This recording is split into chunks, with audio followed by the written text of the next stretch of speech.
Okay, Len, you were working on inventory and ordering. You're learning that. Why don't you just continue on with that? Out on the floor. Okay, we got to clean up the exotic section. Dan, maybe you can handle that. Okay. And the prices are going down to bananas, so maybe you can bump to the banana table, make room for a bigger display out there.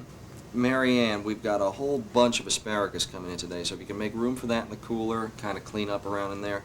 And one more thing before you go. We've got a big citrus promotion coming up next Friday, okay? Any ideas that anybody has for that, I'd be happy to hear them, okay? We want to really make a good show of this, all right? In the final analysis, sometimes the only factor keeping managers from reaching their full potential is better organizing themselves and gaining control of their time, and by doing so, better directing the time of their employees. Organizing yourself and your time seems like a simple enough concept to master. So then, why don't more of us practice these skills? Here's how not to do it. Hey, you guys got nothing to do? No. Well, what did I tell you to do? You didn't tell us anything. We didn't know what to do. Why are you both doing this? What do you guys both do this for? You told us to do it. I told both of you to do this? Yeah. Yeah, I know I promised I'd be there. I'm not going to be able to make it. I can't just walk out of here. I got a million things to do. Have you ever gone days on end, maybe even weeks, feeling like you're just spinning your wheels? Is it a case where you never seem to get caught up in the department?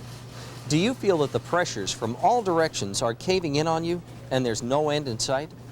That's a description of a manager who lets the events of the department control him instead of him controlling the events. It's also a description of a manager who needs to learn how to better control his own time and activities. Once you've mastered time management, you'll have removed a big load of pressure from your shoulders. Any good manager will tell you the same thing. Yes, I think that controlling time is very important. If you don't use it productively, there's no way that you can achieve the goals that you need to, and use all your help productively, make the most of all the time that you have. The first step in managing other people effectively is managing yourself. If you're disorganized and spend your day running around and trying to put out fires, you'll never be an effective manager. Let's not kid ourselves. There's no way you can plan for customer interruptions, or a late truck, or an associate calling in sick. There are a number of events that you can't control, but you can dictate when and how many other events occur. This way, you can call the shots and not let the interruptions bog you down. So it makes good sense to run your produce department with as much planning and organization as possible. Unfortunately, many inexperienced and ineffective produce managers don't use these time management tools. They live from minute to minute and day to day without clear objectives and specific plans. Yo, boss, what's next? Well, what's the department look like? Looks great. Hold on. What's the department looks good? What about the cooler? How's the cooler look? It's fine, too. Priority activities don't get completed when they should, or they may never get done. And as a result, these managers become frustrated. Some even suffer from burnout. If you're not organized in a produce department, you fall apart. Your inventories come back bad, you got to have good organization. Organization of time is the most important thing. If you don't know what you're going to do next while you're doing the first thing, you're going to be lost for the day. Disorganized management is terribly costly. It costs time, and time is money. We're talking about the time of part-timers and the time of full-timers, and the most valuable time of all, your own time. Problems are allowed to fester. It causes stress both on the job and at home. And equally tragic and unnecessary, disorganization causes failure, the loss of career advancement, and even the loss of the job itself. So how can you protect yourself against the consequences of disorganization? Very simply, you learn the best way to manage your time and activities. For over 50 years, successful managers have practiced a universally accepted, foolproof technique for organizing themselves. It's basically a 6-step process. First, you set objectives. Second, you establish priorities. Third, you develop a written plan for accomplishing these objectives. Fourth, you use 2 time-tested time management tools. Fifth, you decide what to delegate and what jobs to complete yourself. And sixth is follow-up. Make sure that all activities are completed correctly and on time. Now let's get back to the beginning and examine each of these steps more closely. First, you set objectives. The important thing about objectives is that they be clear and precise. Other examples of objectives are high priority. Shrink is to be reduced from 7% to 5% within 3 months. Priority. All new produce associates will go through training within 2 weeks of employment. Priority. Update your sanitation schedule within 2 weeks. High priority. The ending inventory will be no more than 1/3 of your sales. High priority. Department sales will be increased 10% over the sales for the same time period last year by March 1st. High priority. The average gross profit of the department will be increased by at least 1% within 6 months. My question to you is, do you take the time to manage your department based on specific objectives like these? Doesn't it make sense to develop plans to reach these objectives? Isn't planning and organizing yourself and your time a more logical approach than running your produce department by the seat of your pants on a day-to-day basis? We're out of iceberg lettuce. We're out of iceberg lettuce. I didn't order any of that. We don't have any in the cooler? Now let's move on to step 2, setting priorities.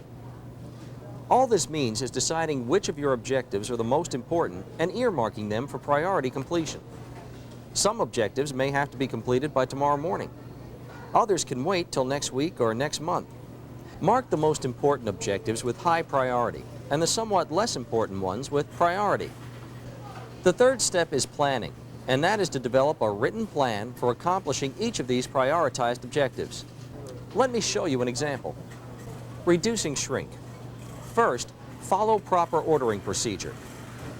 2, create proper space allocation for high shrink products. 3, react to price changes and market changes. 4, use more dummy displays. 5, hold a meeting with clerks on significant shrink loss, proper trimming and crisping, rotating and culling properly. Get suggestions. The fourth step is to translate your combined objectives, priorities, and written plan into a personal time management system that works for you. In this program, we're going to give you 2 time management tools that have worked for some of our most successful produce managers: a checklist and a monthly calendar. The first tool is a checklist. Basically, as you walk through the department, you jot down anything that's out of place from the accepted norm or standard. For instance, plastic bags are dangerously low. The floor is littered and needs to be swept. Use your checklist to jot down anything else that has to be done to keep your department up to standard and running smoothly. You can also include personal things that are necessary for you to accomplish. Here's some examples. Potato rack needs to be reset. Remember to buy anniversary gift. Most of the things on your checklist will pertain either to merchandising, department appearance, or operational necessities. The second time management tool is a 12-month wall calendar. This wall calendar highlights major events that you can plan for, such as promotional events, meetings, and associate vacations. The thing to remember about the wall calendar is that it tells you at a glance what is upcoming during the days, weeks, and months ahead. It helps you keep the big picture in perspective. By using these 2 tools religiously, you'll stop misusing time. You may even save as much as 2 hours of time each day, maybe even more. The fifth step in managing yourself and your time is directing or delegating other people to get the work done. And one way to do this is by exposing your backup person to the time management techniques you've just learned. Encourage and teach your people to use your monthly calendar and their own checklists. The final step is follow-up. Don't assume that because you have a written plan, everything will fall into place. Don't assume anything. Periodically check on yourself and on your people to see that your assignments are on schedule. Take whatever steps are necessary to keep you and your associates on track. This commitment, determination, and ability to follow up for results is a critical management skill. One final word of caution. We all have a tendency to procrastinate, which means we avoid making the most productive use of our time. Managers procrastinate in many ways for many reasons. One common thing is to do busy work rather than tackle something difficult or something you're just not comfortable with. If you let yourself procrastinate, then there's no way these time management tools are going to really help you. It all boils down to this. If you don't effectively control your time, time will control you.